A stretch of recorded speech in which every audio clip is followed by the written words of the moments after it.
दोस्तों सुज़लॉन एनर्जी की बात करें तो स्टॉक के अंदर गिरावट हो गई है ज़बरदस्त। अब ये गिरावट क्यों हो रही है? क्योंकि बाजार में हो रही है तूफानी गिरावट। बाजार क्रैश कर गया मंडे को। अब आप देख सकते हो कि आज का दिन ब्लैक मंडे साबित हुआ मार्केट के लिए और लगातार नए लो बन रहे बाजार में। तो गिरावट हो रही है ग्लोबल रीजन की वजह से। जब से युद्ध शुरू हुआ है आप देख सकते हो इजराइल और ईरान का बाजार की हालत ख़राब हो गई है। एफआई लगातार यहाँ से निकल रहे। ऐसे में क्या स्थिति बन रही है? क्या गिरावट और बढ़ेगी या फिर एक अच्छी खासी खरीदारी की संभावना यहाँ पे बन रही है? क्योंकि रोज हम देख रहे हैं कि गिरावट नहीं हो रही है। वैसे सुज़लॉन स्टॉक अपने जो नया जो फ्रेश लो बना था उससे अभी थोड़ा ऊपर है। तो क्या यहाँ से एक सपोर्ट मिलेगा? क्या है आगे की रणनीति, उसको समझने की कोशिश करेंगे इस वीडियो के माध्यम से। लेकिन फ्रेंड्स उससे पहले अगर आप पहली बार हमारे चैनल पे आए तो चैनल को सब्सक्राइब कर दीजिए, एक बेल आइकॉन दबा दीजिए ताकि जब भी नया वीडियो बने पहला नोटिफिकेशन आपको मिले। वीडियो पसंद आए तो लाइक से जरूर कीजिए। चलो फ्रेंड्स वीडियो स्टार्ट करते हैं। मैं हूँ आपका दोस्त SB दवे और हमारे अपने चैनल ऑनलाइन कमाई में आपका बहुत बहुत स्वागत है। तो सबसे पहले बाजार की बात कर ले तो BSE सेंसेक्स इस समय आप देखो कि 1 बजे के आसपास का टाइम है। 72,655 के स्तर पे आपको देखने को मिलेगा, जहाँ पे 1877 पॉइंट की भारी भरकम गिरावट है। लगभग 1900 पॉइंट की गिरावट हम कह सकते हैं। 2.52%, 2.5% सेंसेक्स गिर गया है। अब यहाँ पे अपने 52 वीक के लो से देखें तो 71,425 का तो 800 पॉइंट की ही कमी रह गई है और लग रहा है कि बाजार और कुछ नया लो बना सकता है। 86,000 का सफ़र तय किया हुआ ऑल टाइम हाई अब आया है 72,000 के आसपास। आप क्लियरली देख सकते हो कि यहाँ पे करीब 14,000 पॉइंट की भारी भरकम गिरावट हो चुकी है ऊपर के लेवल से, जिसकी वजह से हर स्टॉक में गिरावट की संभावना बनी है और बहुत सारे नए लो बना रहे हैं। अब सुज़लॉन एनर्जी की बात करें तो 39.91 पर इस समय ट्रेड कर रहा है स्टॉक, जहाँ पे 4.86% की गिरावट देखने को मिल रही है। तो यहाँ पे आप देख सकते हो कि सुबह कमजोरी के साथ ही शुरुआत हुई थी और ये जहाँ पे शुरुआत वहीं से बाजार जिस तरह से गिरा ये भी नीचे आ गया, 39.70 पर आ गया। अब राहत ये है अभी कि फिलहाल 38.19 का पिछले दिनों लो बना हुआ है, उससे थोड़ा ऊपर है। तो अभी भी थोड़ी सी इसमें ऐसी एक इच्छा तो है कि बाजार संभलेगा तो ये फिर आगे बढ़ेगा। लेकिन अब अपने 52 वीक के हाई से काफ़ी नीचे आ गया जो 74 का है। आपको ये पता ही होगा कि कोविड काल में यह स्टॉक 2 रुपये के आसपास था। 2 रुपये का स्टॉक ने बहुत ज़बरदस्त सफ़र तय किया और 86 तक पहुंच गया। एक बड़ा मल्टीबैगर साबित हुआ। 2-3 सालों में इसने लोगों को बहुत रिटर्न अच्छा दिया, शानदार। लेकिन पिछले 1.5 साल में ये 86 का जो स्टॉक था वो गिरते हुए अब आप देखें 40 के आसपास आए, आधी कीमत पे आया। तो बाजार में गिरावट इतनी ज़्यादा हुई है कि हर स्टॉक नीचे आया और ये भी दबाव में। लेकिन ये ऑलरेडी पहले इतना गिरा था कि अब आप देख सकते हो इसमें गिरावट की जो स्पीड है वो कम हुई है। तो एक तो समझ में आ रहा है कि बाजार यहाँ से अगर रिकवर होगा तो ये अच्छा कर सकता है। तो ये देख सकते हो कि इस समय सिर्फ स्टॉक मार्केट नहीं, गोल्ड सिल्वर भी क्रैश कर रहे हैं। बहुत भारी नुकसान हो रहा है, गोल्ड सिल्वर भी बच नहीं पाए। ये पहली बार हो रहा है कि जब हमेशा युद्ध की स्थिति होती है या कुछ प्राकृतिक आपदा आती है, मार्केट गिरता है तो गोल्ड सिल्वर बफर स्टेट की तरह बढ़ते हैं, उसमें लोग निवेश करते हैं। इस बार तो गोल्ड सिल्वर भी नहीं बच पा रहा है, वहाँ पर भी लोगों को भारी नुकसान देखने को मिल रहा है। तो यहाँ पे देखो कि चांदी जो है अपने हाई प्राइस से 2 लाख रुपए सस्ती हो चुकी है। तो काफ़ी सारा नुकसान चांदी में भी हुआ है लोगों को। ये देख सकते हो कि इस समय जो ईरान वार का जो इम्पैक्ट है वो पूरे बाजार पे है। दुनिया पूरी झुलस रही है। तेल गैस का जो संकट है उसने ग्लोबल टेंशन हाई कर दी है। विदेशों से लेके बाजार में उथल पुथल देखने को मिल रही है और आप देख सकते हो कि सोना चांदी हो या फिर हमारा इंडियन रुपी जो सब कोई नीचे जाता हुआ दिखाई दे रहा है।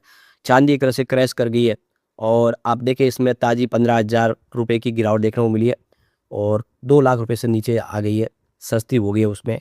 और सोने के भाव में भी देखें तो 8,000 रुपये प्रति 10 ग्राम के हिसाब से घट गया है। यानी गोल्ड सिल्वर भी बच नहीं पाए इस बार। और यहाँ पे हमारा जो इंडियन करेंसी है वो भी लगातार नए लो बना रहा है। अब आप देखिए 93.89 के लो पर पहुँच गया है। तो मार्केट क्रैश हो रहा है, एफआई पैसे निकाल रहे हैं जिसकी वजह से हमारा जो इंडियन रुपीज़ है वो भी लगातार धराशायी हो रहा है। तो यहाँ पे इंडियन रुपीज़ लगातार चिंता बढ़ा रहा है। किसी भी देश की इकोनॉमी के लिए उसकी करेंसी बड़ी और लगातार गिरावट अच्छी नहीं है। जो अगर गिरावट होती रहती है तो उस देश की इकोनॉमी के लिए अच्छा नहीं है।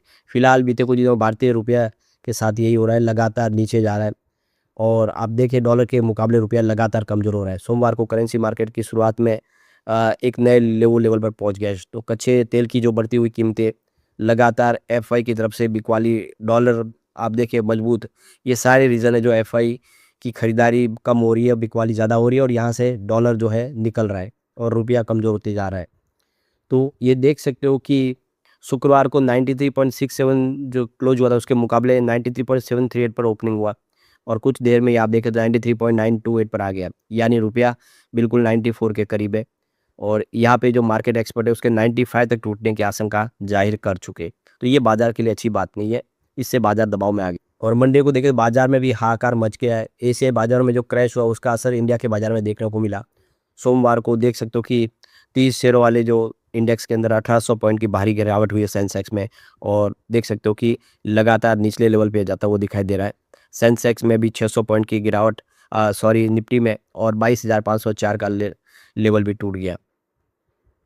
तो गिरावट की 6 बड़ी वजह ये समझनी चाहिए आपको। देखिए कि एक तो जो क्रूड ऑयल है वो बहुत ज़्यादा महंगा हो गया। ब्रेड क्रूड $113 तक पहुंच गया प्रति डॉलर। इससे दबाव बढ़ेगा और एफपीआई की बिकवाली लगातार बढ़ रही है। अब तक उन्होंने 90,152 करोड़ की बिकवाली कर दी है, जिससे सेंटीमेंट बिगड़ गए। इंडिया का जो बीआईएक्स है वो ज़बरदस्त उछला है। यहाँ पे वॉलेटिलिटी इंडेक्स पे 15% की ज़बरदस्त जंप के साथ 26 के स्तर पे पहुंच गया, जो डर दिखा रहा है। जियोपॉलिटिकल तनाव जो है अभी भी बना हुआ है। अमेरिका ईरान टकराव है जो सप्लाई इससे बाधित हो सकती है। ग्लोबल कमजोरी दिख रही है। एशियाई अमेरिकी बाजार में भारी गिरावट का असर है और रुपया निचले लेवल पे पहुंच गया है। ये सारे रीज़न की वजह से बाजार खराब हो गया है।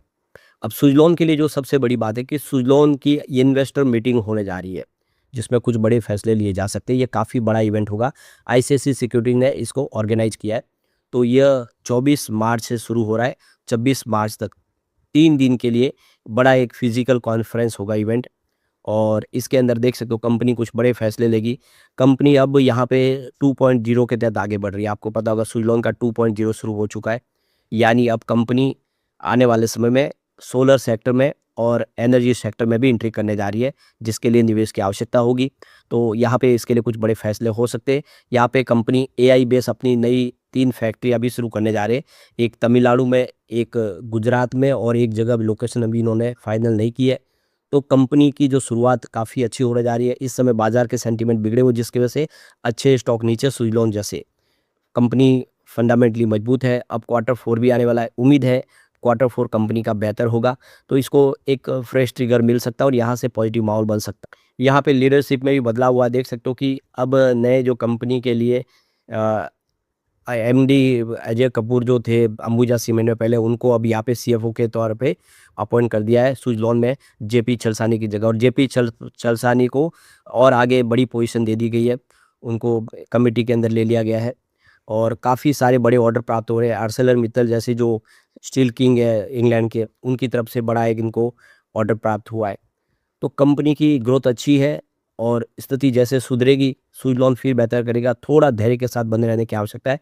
अच्छे स्टॉक बाजार संभलता है तो बहुत तेज़ी से बढ़ते हमने कोविड काल में देखा है। कोविड में एक तरफा तेज़ी का माहौल बना था।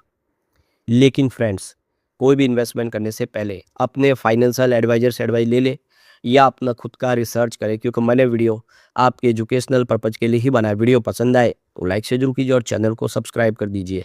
Thank you friends.